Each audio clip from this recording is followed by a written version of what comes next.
Pour la première fois depuis le début de la crise de la dette il y a 5 ans, Athènes n'a pas honoré une échéance de remboursement. Le bras de fer continue entre la Grèce et ses créanciers.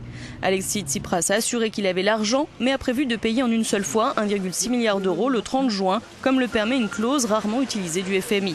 Une réunion envisagée ce vendredi a été annulée, faute de compromis sur les sacrifices grecs. Selon Angela Merkel, les négociations sont donc loin d'être terminées. Le vote des 3 institutions UE, BCE, FMI aura un poids important pour chaque État membre. Mais bien sûr, dans l'intervalle, il y a un feedback permanent des États membres, dit-elle. D'une part, il y a les partenaires de négociation grecs. D'autre part, l'Eurogroupe doit se prononcer au niveau des ministres des Finances et sur ce qui sera voté par les gouvernements. Nous sommes au milieu de ce processus et maintenant, nous devons attendre un peu plus longtemps. Le Premier ministre grec va s'adresser au Parlement cet après-midi. Il va exposer les propositions de l'UE et du FMI qui dépassent allègrement les lignes rouges de son parti Syriza.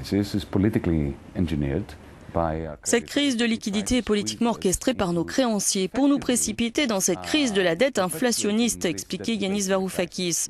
Ce pays, un gouvernement différent bien sûr, a ajouté de la mauvaise dette à la mauvaise dette existante, avec des conditions d'austérité qui réduisent le revenu de ceux qui doivent rembourser. Chez Syriza, on évoque la possibilité pour Tsipras de convoquer des élections anticipées ou d'organiser un référendum si on lui demande d'accepter un accord qui franchisse les lignes rouges.